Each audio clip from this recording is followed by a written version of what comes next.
I normally go in every 4 weeks for 60 or so injections on my back for pain management. It's a 3-week process, what I'm doing right now. For the next 2 Wednesdays, it's going to be the same thing. 35-year-old Marine Sergeant William Hamlett and his wife are driving an hour one way through the Temecula Valley Desert of California, just one of many long trips this injured veteran has to endure for a treatment not covered by his VA benefits. Now he suffers with a pinched nerve in his neck, which is now causing his left arm to go numb. So we go to pain management in order to try to correct that and make the pain and the numbness go away. I got my chair 2 years after I requested it from the VA, the manual wheelchair. That's how long the process can be sometimes. You know, everyone thinks you have free medical insurance, but you obviously don't. I worked myself into the chair. His body just gave out from wear and tear, and he wasn't able to, go on anymore. I did 13 and a half years in the Marine Corps. Throughout that time, I did quite a few tours. I did 3 over to Iraq, and then my last and final one was to Afghanistan. You know, I loved every bit of my time in the Marine Corps. I don't think I was ever prepared for my husband to come back and not come back, is what I say. My husband got sent overseas, and he never came back. Sergeant Hamlett's long service overseas not only took a toll on his body, but also his mind, from what he saw and suffered. Billy was later diagnosed with post-traumatic stress disorder, or PTSD. Ultimately, it was an Achilles injury that was the final blow to take the strong sergeant out. So the Achilles rupture was ultimately what put him in a chair. And then with my heart being the way it is, there's no going back to fixing it because I'm not going under general anesthesia. So that generally puts me in a chair for, essentially the rest of my life. Chronic pain is my biggest enemy at this point. He's got forearm damage to his right arm, right thumb, right knee, right ankle, neck, head, which he's got a traumatic brain injury from a blast that happened while he was in Afghanistan. So that causes a lot of the memory loss that he has. He'd start driving somewhere, and then all of a sudden he would just keep driving, and then he would call and be like, where was I going? I don't know what I'm doing. You know, you see the glamorous, wonderful homecomings of them, hugging their children and kissing their wives, and everybody's really, really excited that that service member, is home. What they don't see is what actually happens within the next coming weeks or months, years. I think the darkest days is when he would have flashbacks. PTSD is like a daily struggle of having to deal with a new wave of emotions. Any little single thing could be a trigger. They're going from constantly worrying about somebody shooting at them or bombing them, and then they come back to their wife and their kids, and their kids drop something on the ground, and they all of a sudden think that they're back in, overseas, and something's coming in, and they have a flashback. Years back, and it was after all my deployments, and we went into a store for candles, I think, and it was like a ticking sort of, and it sounded like an M240 Golf, which is a really nice machine gun.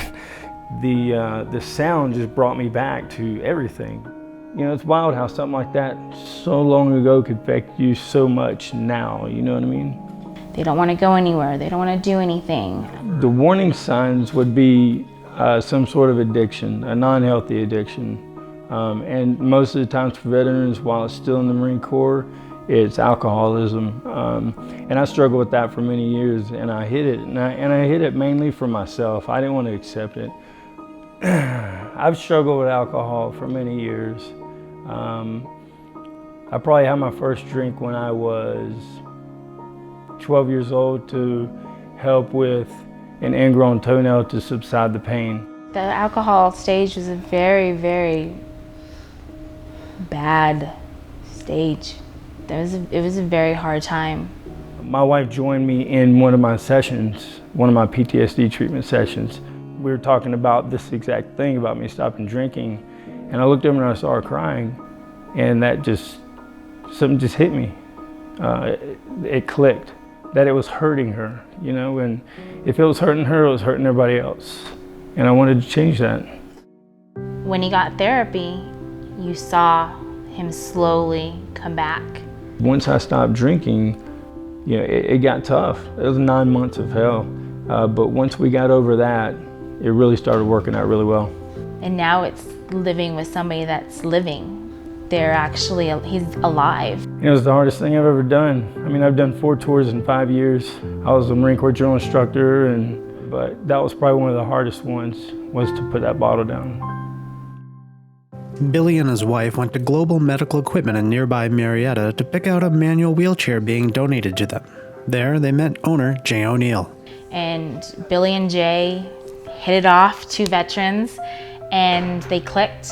The work we do with veterans here at Global Medical Equipment arises principally from my experience as a veteran of Vietnam, where I served 3 tours of duty. Billy saw the MV chair and he started whipping around in the chair, saying, oh, I wish I could get one of these. I wish, I had one of those. And then, we looked at the manual chairs and Jay started talking to the organization and letting them know, hey, I think he wants one of these other, little chairs. One of the things that happens when you own a medical equipment business like this is we get to observe people coming through our store with all kinds of stories, and some that come through are truly inspirational. To read his recommendation letter from a Lieutenant Colonel Fulford of the U.S. Marine Corps, I think said it most succinctly when he said, he is the gold standard by which all Marine non-commissioned officers are measured. All of a sudden one day they were like, hey, we're gonna come and deliver, your wheelchair, and we're like, okay. Jay showed up at the house with a chair and a red,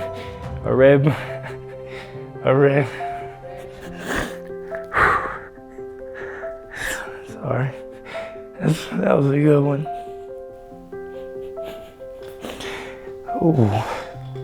And then all of a sudden it was like Christmas. They came with 2 bows and the little Light Rider MV came in, and Billy was excited, and that's how he got his chair through Jay. It's been a long time since someone has helped us out like that.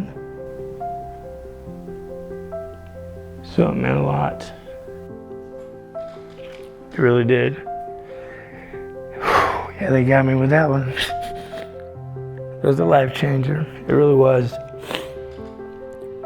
When you go from sitting on the couch and not being able to get out and do stuff, and then that changes overnight by having a chair like this, you can't express it in words. So what does he do with it? He does a lot. The chair is an extension of him. I always say chair no care in all my pictures because I don't care I'm in a chair. I'll do it. I've been working on that 180 wheelie, but I'm almost there. I'm probably at about a 169 wheelie. He can literally go anywhere and everywhere, access anywhere in the kitchen, go on carpet, go on linoleum, go on hardwood floors. He can manage through small areas, do a 360 degree in the same location that it's in, which is really, really nice. I go everywhere in this. He goes outside and races Willen with his bike. The chair does everything for me. The chair is literally an extension of my body at this point. If you told me 2 years ago that I'd be here today with this, I wouldn't have believed it. But there's so many good things that happen whenever you get in touch with the right people that actually care.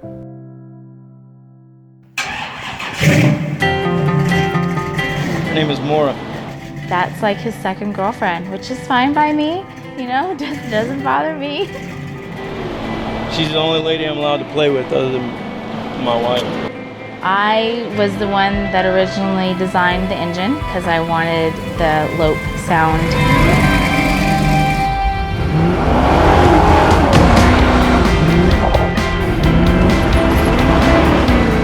When I'm in my car and when I'm behind the wheel and driving more, the pain just goes away and it's phenomenal.